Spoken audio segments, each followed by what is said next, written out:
नमस्कार, बहुत स्वागत है आपका। मैं गरिमा सिंह। सत्य एक ऐसा कार्यक्रम हम आपके लिए लेकर आए हैं जिसमें हम प्रयास करते हैं कि आप तक तमाम खबरों का वो सत्य पहुंचा पाएं, जो सत्य अक्सर या तो दिखाने का साहस नहीं होता या फिर वो सत्य कई परतों के नीचे दबा होता है।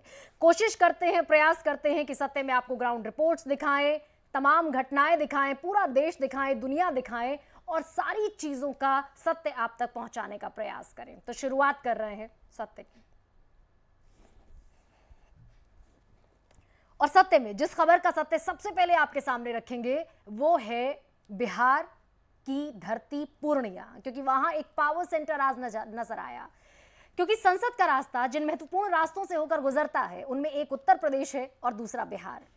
इनमें से बिहार के पूर्णिया की धरती आज सियासत का पावर सेंटर बनी। एक तरफ देश के गृह मंत्री अमित शाह ने नीतीश के लिए बीजेपी के दरवाजे हमेशा के लिए बंद कर दिए, तो दूसरी तरफ महागठबंधन के नेताओं ने ऐलान किया कि 2024 बीजेपी के खात्मे का साल है। लेकिन सत्य क्या है और आखिर कौन से गुणागणित से, कौन सी कैलकुलेशन से ये तमाम सियासी पार्टियां एक दूसरे के खिलाफ जाकर बड़े बड़े दावे करती हैं, ये सत्य समझने का प्रयास करते हैं।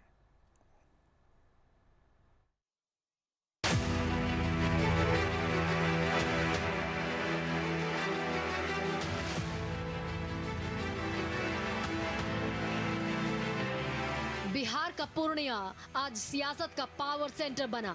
एक तरफ पूर्णिया की धरती पर गृह मंत्री अमित शाह ने बेहद सधे शब्दों में नीतीश कुमार को बताया कि अब बीजेपी के दरवाजे आपके लिए बंद हैं, तो दूसरी तरफ बीजेपी के पुराने सहयोगी सीएम नीतीश कुमार भी बीजेपी के खिलाफ जमकर बरसे।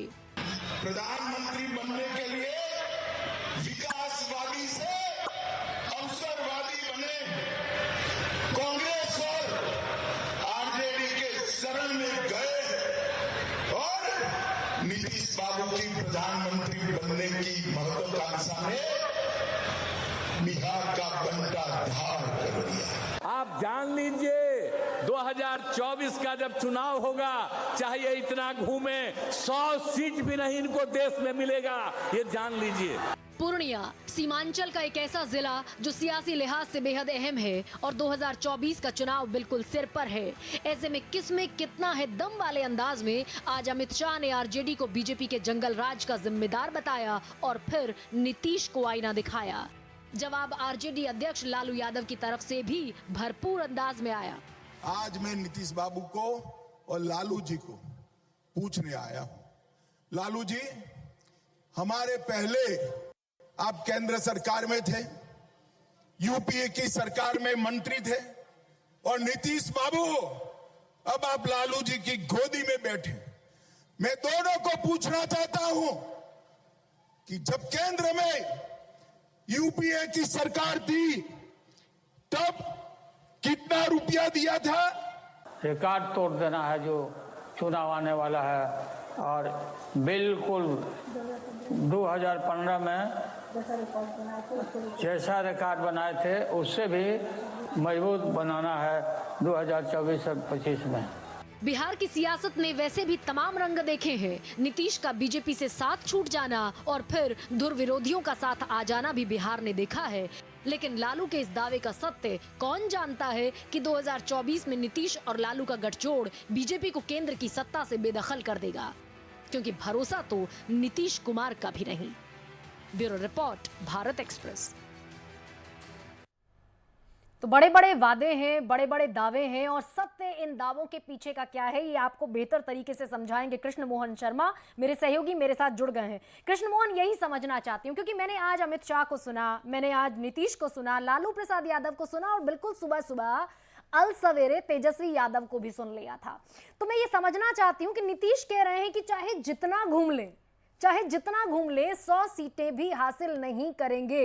अमित शाह कह रहे हैं नीतीश के लिए दरवाजे हमेशा के लिए बंद हो गए। सत्य क्या है? क्योंकि सियासत में हमने, कम से कम बिहार की सियासत में तो हमने उन तमाम चीजों को भी बदलते देखा जिनके बारे में कभी अंदेशा, कभी संभावना नहीं थी। अटल जी के एक बयान को मैं कोट करता हूं, जिसमें अटल जी हमेशा कहते थे कि राजनीति में कभी फुल स्टॉप नहीं लगता। तो ये कहना शायद उचित नहीं होगा कि नीतीश बीजेपी से नहीं मिलेंगे या बीजेपी फिर नीतीश से नहीं मिलेगी, ये कहना तो शायद उचित नहीं होगा। अब बात रही कि लोगों ने पूर्णिया को क्यों चुना और उन्होंने बेतिया को क्यों चुना। कहते हैं कि जितने बदलाव की आंधी है वो यूपी और बिहार के रास्ते होकर दिल्ली तक आती है। बिहार की धरती से एक बदलाव की कोशिश की गई है कि शायद एक मूवमेंट बनाएंगे और बिहार से होते हुए दिल्ली तक हम पहुंचेंगे। लेकिन जिस तरह की बातें की जा रही है उसमें अमित शाह ने कहा कि आपने 15 साल पहले क्या किया, जब आप केंद्र में सत्ता में थे, जब यूपीए की बात की, जब आप मंत्री थे तो आपने क्या किया। नीतीश कुमार को उन्होंने ये भी कहा, बहुत इशारे में उन्होंने कहा कि ये तेल और पानी का रिश्ता ज़्यादा दिनों तक नहीं चलेगा। राजद तेल है तो नीतीश कुमार पानी की तरह है, ये कभी सम्मेलन इनका नहीं हो सकता। अब सवाल ऐसे में उठता है कि नीतीश कुमार अपने आप को क्या 2024 तक लालू के साथ रख पाएंगे, क्योंकि जिस तरह का विरोध उनके पार्टी के अंदर और पार्टी के बाहर राजद में हो रहा है, उससे फिलहाल ऐसा लगता है कि नीतीश बहुत असहज है। जहां तक बात रही कि 100 सीटें मिलेंगी कि नहीं मिलेंगी, बिहार की भागीदारी लोकसभा के पटल पर सिर्फ 42-43 सीटों की है, तो आप ये नहीं कह सकते कि बीजेपी 100 सीट से नीचे लाएगी। आप अपने प्रदेश की बात कर सकते हैं जहां पे बीजेपी को कम से कम अभी 39 या 37 सीटें हैं उनके पास।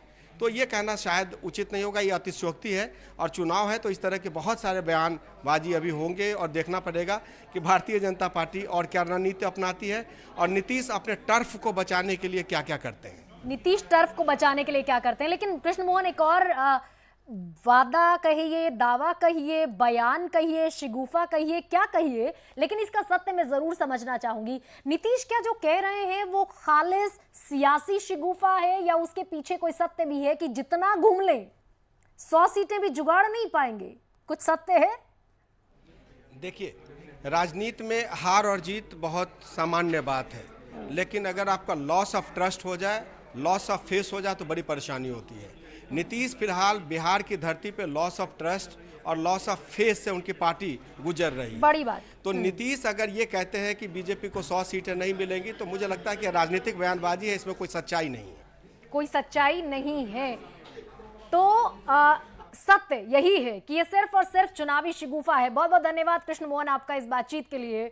क्योंकि बिहार में जब बिहार की खबर आप तक पहुंचा रही हूं तो देख लीजिए कि नीतीश कुमार और लालू प्रसाद यादव दोनों की सियासत एक दूसरे के धुर विरोध पर टिकी थी। उसके बावजूद कोई सोच नहीं सकता था कि दोनों साथ आएंगे, लेकिन नीतीश ने जब एनडीए गठबंधन छोड़ा, नेशनल डेमोग्राफिक अलायंस जब छोड़ा, तो वो जाकर साथ खड़े हो गए आरजेडी के। और कृष्ण मोहन जैसा बता रहे हैं कि पॉलिटिक्स में, सियासत में कुछ भी हो सकता है and there is no full stop. सत्य यही है। खैर, अब आगे बढ़ रहा है कांग्रेस का अधिवेशन जो चल रहा है रायपुर में। कांग्रेस का अधिवेशन यानी 2024 के लिए ऑक्सीजन। कांग्रेस के तमाम आला नेताओं का रायपुर में जमावड़ा और नजर इस बात पर कि आखिर समुद्र मंथन से वो अमृत कौन निकालेगा जिसके भरोसे कांग्रेस पुनर्जीवित होने का पैगाम दे पाए। लेकिन आज का दिन सोनिया गांधी के रिटायरमेंट के इशारे और खड़गे के मंत्र, सेवा, संघर्ष और बलिदान के नाम पर निकल गया।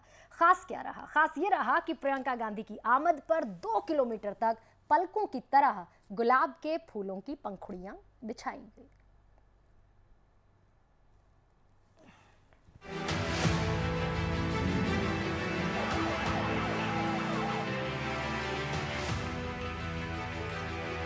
कांग्रेस के संपूर्ण अधिवेशन के लिए रायपुर की धरती चुनी गई, क्योंकि ले देकर सरकार कुछ ही राज्यों में बची है। इस अधिवेशन के जरिए कांग्रेस में जान फूंकने का इकलौता एजेंडा रहा।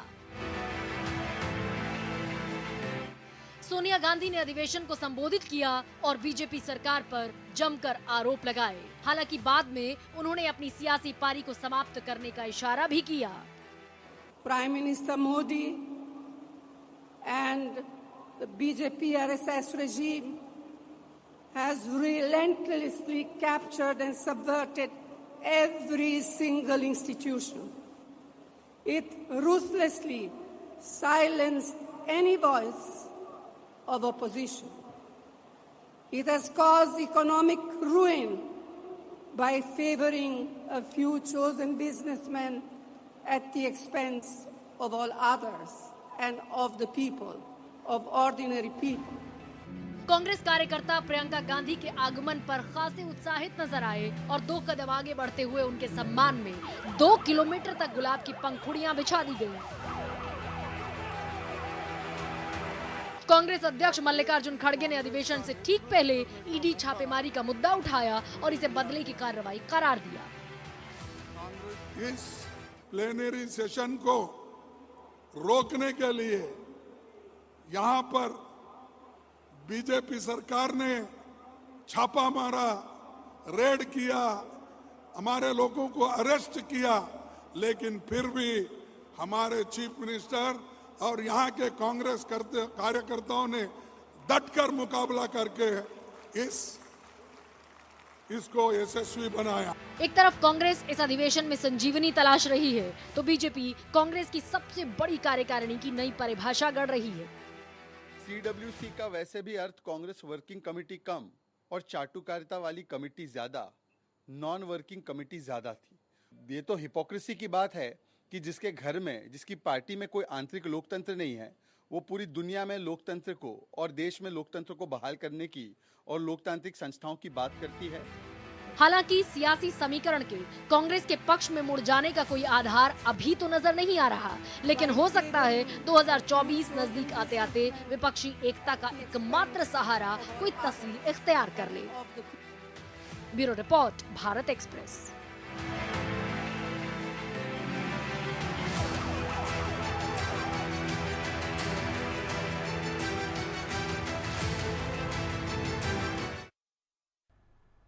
मेरे सहयोगी रमेश सिंह मेरे साथ मौजूद हैं। रायपुर का सत्य क्या है, कांग्रेस अधिवेशन का सत्य क्या है, वो हम तक बेहतर तरीके से पहुंचा पाएंगे। रमेश, सोनिया गांधी का अपनी पारी समाप्त करने का इशारा, क्या यही मान लिया जाए अमृत निकला है समुद्र मंथन के बाद, या फिर कुछ और भी खास रहा? नहीं, देखिए, सोनिया गांधी ने कहा कि उनकी पारी का जब सबसे सुखद पहलू है वो ये है कि राहुल गांधी की भारत जोड़ो यात्रा के माध्यम से उन्होंने भारत को जोड़ने का प्रयास किया है। जो नफरत की एक आंधी चली है उसमें वो मोहब्बत की हवा बन के तैर रहे हैं। तो कहीं ना कहीं सोनिया गांधी का कहना था कि उनके कार्यकाल में सत्ता में रही कांग्रेस और अब कांग्रेस का जो सबसे खराब समय है वो बीत चुका है और कांग्रेस लगातार, आप देखिए, उदयपुर का चिंतन शिविर होता है, भारत जोड़ो की यात्रा होती है, कन्याकुमारी से लेकर कश्मीर तक राहुल गांधी जाते हैं और अपार सफलता मिली है जिसकी खुद राहुल गांधी ने कल्पना नहीं की थी। विपक्ष की तो बात छोड़ दीजिए, जैसा जन समर्थन मिला वैसे जन समर्थन की अपेक्षा कभी भी राहुल गांधी ने उत्तर भारत में नहीं की थी। पर उसके बाद आप देखिए, चिंतन शिविर में तमाम वो परिवर्तन किए गए कांग्रेस में जिसकी दरकार थी, जिसकी मांग थी, जिसकी लगातार सवाल उठाए जा रहे थे। अलका लांबा से मेरी जब बात हो रही थी 50% आरक्षण पर, तो उन्होंने कहा कि भारतीय जनता पार्टी महिलाओं को 33% आरक्षण ना तो संसद में दे पा रही है ना विधानसभाओं में दे पा रही है। हमने अपने संगठन में 50% महिलाओं को आरक्षण दिया है। तो कहीं ना कहीं कांग्रेस ने एक बड़ा कदम उठाया है। और इसके साथ ही साथ जो सीडब्ल्यूसी के मेंबर होते हैं, कांग्रेस वर्किंग कमेटी के मेंबर, जो सबसे महत्वपूर्ण कमेटी है कांग्रेस की, उसके सदस्यों की संख्या जो 24 थी उसको बढ़ा के 35 किया है कांग्रेस ने। तो कांग्रेस अपने जो संगठन है उसमें और ज्यादा फ्लेक्सिबिलिटी लाती है और चाहती है कि हर वर्ग के लोग उसमें शामिल हों, दलित हों, पिछड़े हों, ओबीसी हों, और साथ साथ अल्पसंख्यकों की बात कर रही है। ट्रांसजेंडर की बात किया आज प्रेस कॉन्फ्रेंस में कि ट्रांसजेंडर को भी हम चाहते हैं कि वो हमारे संगठन में उनकी भागीदारी हो। तो कहीं ना कहीं कांग्रेस एक परिवर्तन के दौर से गुजर रही है और देखना होगा कि ये परिवर्तन कांग्रेस के लिए कितना फायदेमंद साबित होता है। क्योंकि अलका लांबा ने कहा कि जब भारत जोड़ो यात्रा रास्ते में ही थी तभी हम हिमाचल जीत जाते हैं, जबकि हिमाचल में डबल इंजन की सरकार की बात होती है। और अन्य राज्यों के जो चुनाव के परिणाम आएंगे, अभी एक राज्य में विधानसभा का चुनाव हुआ, अभी 9 राज्यों में चुनाव है, 9 राज्यों के चुनाव के क्या परिणाम आते हैं उसके बाद ये कुल मिलाकर सेमीफाइनल की तरह देखा जा सकता है। हाँ, ठीक कह रहे हैं रमेश आप कि ये जो 9 राज्यों के चुनाव हैं उनको सेमीफाइनल की तरह आप देख सकते हैं और फिर फाइनल के तौर पर 2024 के इलेक्शन सामने है। लेकिन बड़ा दावा मल्लिकार्जुन खड़गे का याद रखना होगा। हालांकि रायपुर में वो पोस्टर से गायब रहे और समझ में ये आया कि राष्ट्रीय अध्यक्ष चाहे जो बन जाए लेकिन दबदबा किसी परिवार का या कुछ खास चेहरों का ही रहना है। लेकिन खड़गे बार बार कह रहे हैं कि 2024 में बीजेपी को नहीं जीतने दिया जाएगा। इसकी स्ट्रैटेजी, इसका रोड मैप क्या होगा, इसका सत्य क्या होगा, इस पर नजर हमारी लगातार रहेगी। लेकिन अब बढ़ते हैं आगे और सामने रखते हैं आपके सामने उत्तर प्रदेश विधानसभा की वो तस्वीर जिसमें मुख्यमंत्री योगी आदित्यनाथ फोकस में है। विरोधियों और अपराधियों को कड़ा संदेश दे रहे हैं, बेहद स्पष्ट, बेहद साफ। योगी ने कहा कि माफिया कोई भी हो मैं मिट्टी में मिला दूंगा। अखिलेश ने जवाब देना चाहा, लेकिन योगी 2 कदम और आगे बढ़े और बोले जो बाप का सम्मान नहीं कर सकता वो और क्या करेगा।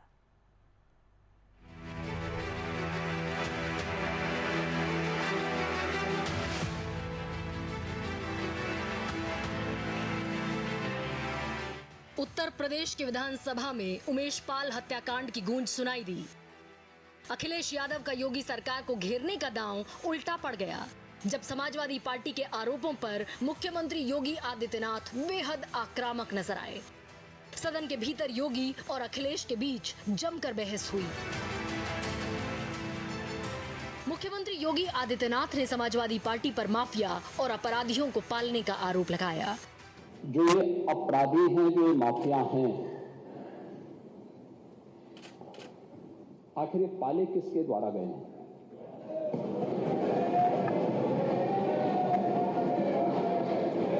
जवाब ये जब अभी आपका नाम तो नहीं है, आपने पाले के खिलाफ जवाब जिस माफिया के खिलाफ किसी का नाम सच नहीं कि समाजवादी पार्टी ने उन्हें सांसद बनाया था, सच नहीं है। मुख्यमंत्री योगी ने समाजवादी पार्टी पर और भी आरोप लगाए। अतीक अहमद समेत यूपी के माफिया और अपराधियों को समाजवादी पार्टी के गले का हार बताया। ये सुनते ही अखिलेश यादव भड़क गए। अपने विधायकों के साथ वेल में आकर जमकर हंगामा शुरू कर दिया। उन्हें गले का हार बनाएंगे और दूसरी तरफ फिर दोषारोपण भी करेंगे। मैं उन्हीं पे आ रहा हूं, उन्हीं बातों पे चर्चा करने के लिए आ रहा हूं। हमारी पार्टी में आप बताइए किस पार्टी का सदस्य है, क्योंकि बहुजन समाज पार्टी से आपकी दोस्ती है, इसलिए बहुजन समाज पार्टी का नाम नहीं ले रहे आप। हम भी उन्हीं बातों पे कह रहे हैं। क्या ये सच नहीं कि जिस अतीक अहमद के खिलाफ पीड़ित परिवारों ने मुकदमा दर्ज कराया उसके परिवार के खिलाफ, वो समाजवादी पार्टी के द्वारा पोषित माफिया है और उसकी कमर को तोड़ने का काम हमारी सरकार ने किया है। अखिलेश यादव को मुख्यमंत्री योगी ने अपने चिर परिचित अंदाज में जवाब दिया और कहा कि माफिया कोई भी हो मिट्टी में मिला दूंगा। कि माफिया कोई भी हो, सरकार की चिरटॉलरेंस की नीति है और उन माफियाओं के खिलाफ मिट्टी में मिलाने का काम उनका हमारी सरकार करेगी, पूरी मजबूती के साथ उनसे निपटने का कार्य करेगी। लेकिन चोरी और सीना चोरी दोनों नहीं चल सकता। जिस समय मुख्यमंत्री योगी समाजवादी पार्टी को घेर रहे थे, तब अखिलेश ने बौखलाहट में उन्हें रोकना चाहा। इसके बाद मुख्यमंत्री और ज्यादा तमतमा गए। उन्होंने अखिलेश यादव को अपने पिता का सम्मान न करने को लेकर जमकर लताड़ लगाई।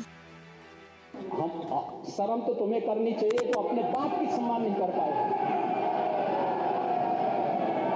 कम से कम इस बात को शर्म करनी चाहिए। किस प्रकार का आचरण होना चाहिए? हमने नाम नहीं लिया किसी का, लेकिन जो वक्तव्य कभी बोले गए हैं उन वक्तव्यों पे चर्चा तो होनी ही चाहिए। सदन में मुख्यमंत्री योगी आदित्यनाथ ने माफियाओं को लेकर अपना स्टैंड फिर मजबूती से रखा। हालांकि पहले भी वो कई बार जीरो टॉलरेंस की बात को अमली जामा पहना चुके हैं। Bureau report, Bharat Express. Yogi Adityanath के अंदाज का ये सत्य भी विधानसभा में विरले मौकों पर देखने को मिला है, लेकिन जिस अंदाज में आज अखिलेश यादव को जवाब दिया वो भी अपने आप में उनका अंदाज निराला रहा। लेकिन यूपी विधानसभा आज फिर राम नाम से गूंज उठी। मानस की चौपाइयां पढ़ी गई और पढ़ने वाले थे स्वयं उत्तर प्रदेश के मुख्यमंत्री योगी आदित्यनाथ। ढोल गंवार शूद्र पशुनारी सकल ताड़ना के अधिकारी, ये योगी ने पढ़ा। इसके बाद इसकी व्याख्या की, सार समझाया और अखिलेश पर तंज किया कि बुद्धि विरासत पे नहीं मिलती।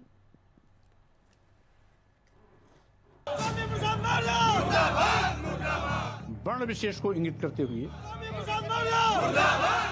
कटाक्ष किया गया है, अपमानजनक टिप्पणियां की गई हैं।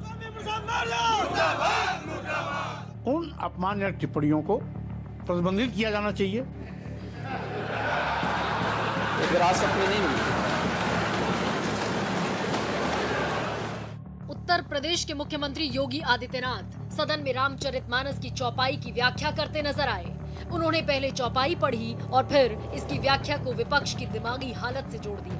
बुंदेलखंडी में भी एक वाक्य में बता दे रहा हूं, देखिए शब्द वही है। भैया मोरे लड़कन को ताड़े रखियो, देखे यानी उसकी देखभाल करते रहो। इसका मतलब उसका संरक्षण दो, उसको लालन पालन करके जो जिस लायक है उस लायक शिक्षित करो, प्रशिक्षित करो। इसका मतलब ये है। योगी बेहद सरल और सहज दिखे। मुस्कुराते रहे और व्यंग बाण चलाते रहे। पहले चौपाई पढ़ी, फिर विपक्ष की तरफ देखा और फिर समझाया कि विवेक विरासत में नहीं मिलता। जाके प्रभु तारुण व्यक्ति ना ताके मते विरासत में तो नहीं मिली थी, लेकिन जो बचा कुचा था वो भी स्वाहा। पिछले दिनों मानस की चौपाई पर स्वामी प्रसाद मौर्य की ज्ञान विवेचना सुर्खियों में रही थी। बवाल तब भी हुआ था और इस पर आज सदन में भी, क्योंकि रामचरितमानस पर कुतर्क हो और योगी जवाब न दे, ये संभव नहीं। जिस प्रकार से कुछ लोगों ने फाड़ने का प्रयास किया, ये जो कृत्य हो रहे हैं,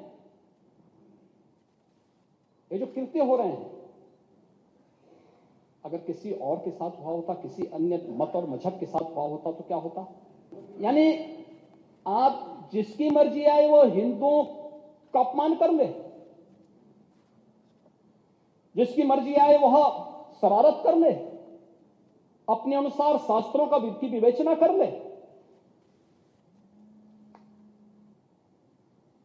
आप पूरे समाज को अपमानित करना चाहते हैं। रामचरितमानस की प्रतियां फाड़ने वाले भी योगी के निशाने पर रहे तो चौपाई के अर्थ का अनर्थ करने वालों को भी उन्होंने नहीं बख्शा।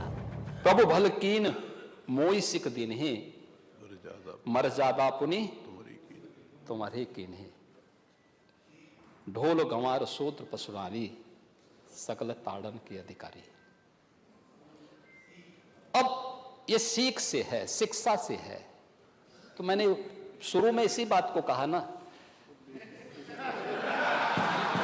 विरासत में नहीं मिलती। मुख्यमंत्री इधर धर्म का मर्म समझाते रहे और अखिलेश की बेचैनी बढ़ती रही। जब संभाल नहीं पाए तो फाइनली बोल बैठे। अध्यक्ष महोदय, आपसे संरक्षण, क्योंकि आपने मुझे रोका था, याद है आपको? मैंने नहीं बोला। आउट ऑफ कॉन्टेक्स्ट नहीं बोलना चाहिए, आउट ऑफ कॉन्टेक्स्ट भाषण नहीं होना चाहिए। मेरा आपसे यही निवेदन है। कॉन्टेक्स्ट में है ना, राजनीति धर्म की हो या धर्म पर हो, दोनों ही सूरत में नुकसान लोकतंत्र का है और ये सोचा जाना भी जरूरी है कि सियासत धर्म को अपने फायदे के लिए इस्तेमाल न करे। Bureau report, Bharat Express. Rajneesh Pandey मेरे साथ हैं, बेहतर सत्य आप तक पहुंचाएंगे। रजनीश, इस रिपोर्ट के दौरान जो एक आवाज दर्शकों ने सुनी होगी वो अखिलेश यादव की थी। भले उनका चेहरा स्क्रीन पर ना आया हो, लेकिन उन्होंने कहा अध्यक्ष महोदय आउट ऑफ कॉन्टेक्स्ट ना जाया जाए। अध्यक्ष महोदय ने जवाब दिया कॉन्टेक्स्ट में ही है। तो सत्य आप बताएं कि क्या योगी आदित्यनाथ जो बोल रहे थे, उत्तर प्रदेश के मुख्यमंत्री, वो कॉन्टेक्स्ट में बोल रहे थे या आउट ऑफ कॉन्टेक्स्ट जा रहे थे? देखिए, जो एक अंदेशा था कि जिस तरीके से राज्यपाल का अभिभाषण हुआ था, तो ये कयास लगाए जा रहे थे कि योगी आदित्यनाथ विपक्ष पे जोरदार हमला बोलेंगे। पूरी तैयारी थी। हालांकि कल ही का राज्यपाल के अभिभाषण पे चर्चा होना था, लेकिन नेता अपोजिशन नोएडा गए थे, इसलिए ये काम नहीं हो पाया। तो पूरी रिसर्च के साथ आज योगी आदित्यनाथ बैठे थे, तो उन्होंने 2-4 हमला किया। जैसे ही कानून व्यवस्था का जिक्र आया तो उन्होंने कहा अखिलेश यादव पे हमला करते हुए कि आखिर ये जिस अपराधी का नाम आ रहा है, इस अपराधी को प्रश्रय कौन दिया था? तो सवाल यही है कि अतीक अहमद समाजवादी पार्टी के सीट पर ही मेंबर ऑफ पार्लियामेंट रहे। दूसरी सवाल कि लगातार कानून व्यवस्था पर पारिवारिक तंत्र से उन्होंने कहा कि विरासत में सब कुछ मिल सकता है, बिल्कुल, लेकिन बुद्धि और विवेक नहीं मिल सकता। बुद्धि और विवेक पर प्रश्न उठाया मुख्यमंत्री योगी आदित्यनाथ ने। रजनीश, बहुत धन्यवाद आपका इस बातचीत के लिए। समय थोड़ा सा कम है, इसलिए इजाजत चाह रही हूं आपसे। लेकिन अब जिक्र चलते चलते कर लेते हैं दिल्ली का भी। दिल्ली हाईकोर्ट ने 27 फरवरी को होने वाले एमसीडी स्टैंडिंग कमेटी के चुनाव पर फिलहाल रोक लगा दी है। लेकिन सवाल यही है कि जिस तरह एमसीडी सदन को सियासी अखाड़ा बनाया गया, पिछले 48 घंटे में जो सिर फुटवल हमने देखा, उससे दिल्ली के नेताओं को अपना सत्य स्वीकार लेना चाहिए कि जनता पीछे है और मात्र सत्ता सामने है।